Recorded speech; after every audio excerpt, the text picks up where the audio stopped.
Right guys, Mike Crossfield here. In my hands today, Mizuno MP5 Irons. Blade my iron, butter my knife. That is an amazing looking club. So we're going to give the MP5 a little bit of a test. Got GC2 on the ground. We've got my Titleist Pro V1 balls. We're going to give you the real numbers on this bladed iron. Yeah, let's check it out. Let's get stuck in.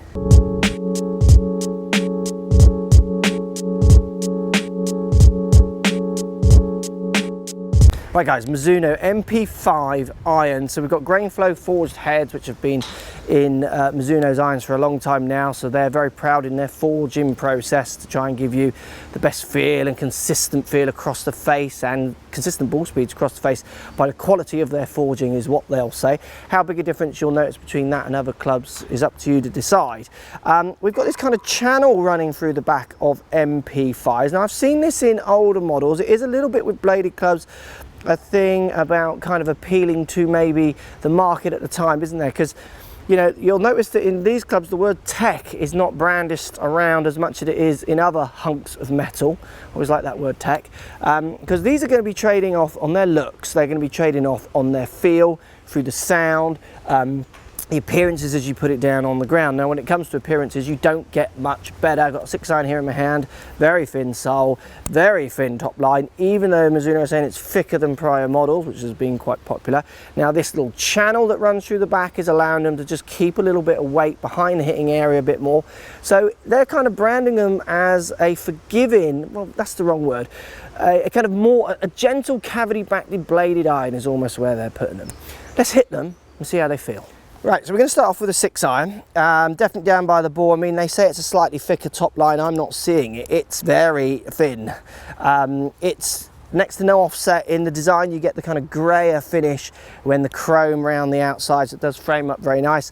I think they're kind of double nickel plated, I think I read somewhere, which makes them maybe last a little bit longer with their chroming for the people who are worried about the old dinks on them.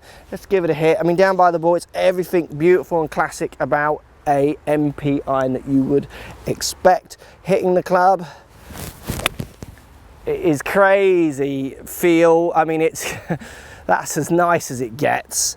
That sound interpreted through that feel, looking down at that package is kind of, it's everything a bladed player I think would want from this kind of club. I mean, Mizuno do excel in this kind of area, don't they?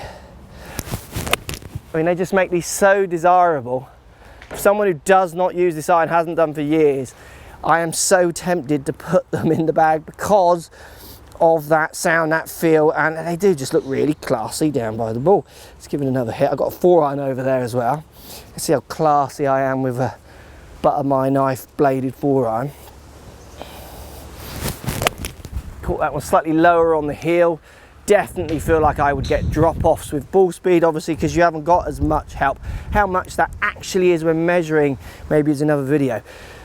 The kind of channel design, yeah, I'm sure it's helping me a little bit more than the other ones. It will be tiny.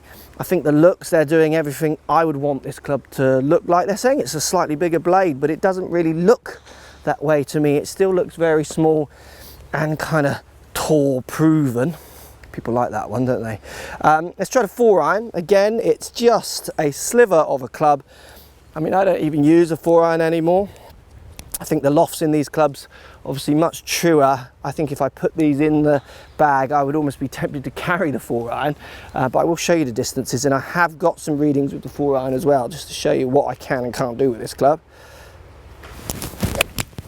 Hit that really nicely, and again, it just feels like, you know, in my head, I remember Faldo, Lyle, even Seve using these irons. I've got all those iconic images from my generation of them gaming these clubs.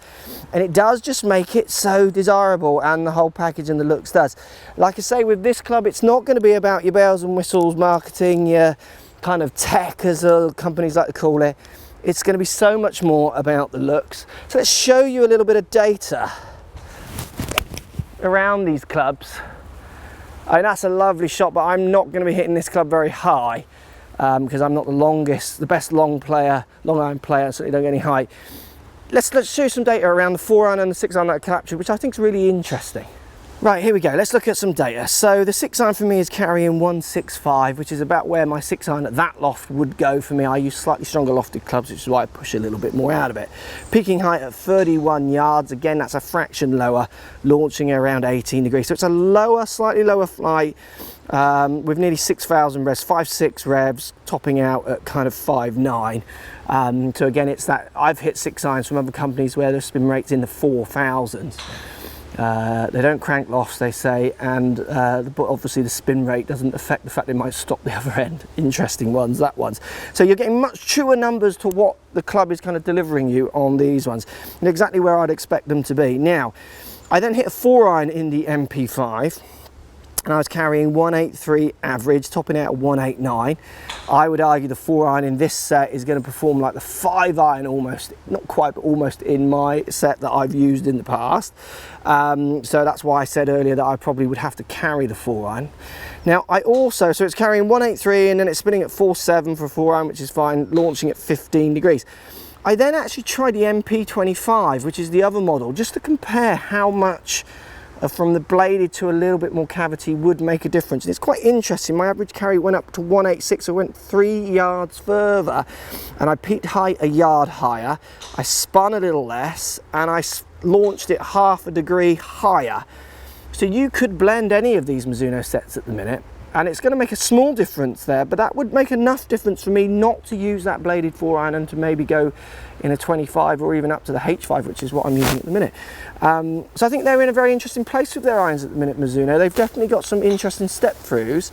When it comes back to the MP5, I think if you're that kind of bladed golfer, I saw a video, I think with Chris Wood trying them, you know, he's grown up using blades, he's a powerful, strong player. This is just going to tick all the boxes for players like that. For me, it ticks all the image boxes. It just doesn't quite tick the performance boxes on my performance that I put in. So I'll use a club around my game that suits me a bit better, but I still want to use them. There's a big part of me that feels if I did put them in the bag, I don't think my scores would be any different, because playing golf is so different to just hitting balls on a monitor and getting numbers, as we all know. So I reckon I would still find a way with them, and I did when I was a kid and full-time player. I used bladed clubs like those. Let me know what you think. Post comments down below. MP5, sorry, Mizuno. Love it, hate it, want to try it. Love their blades, hate them. Other companies make better blades. I'd love to know. Post comments down below. Thanks for watching. Subscribe to my YouTube channel for loads more videos. Find me on Instagram at Crossfield Mark. Also on Twitter at 4golfonline. Find me on Facebook, Mark Crossfield. Thanks for watching. Post comments as always, and see you soon.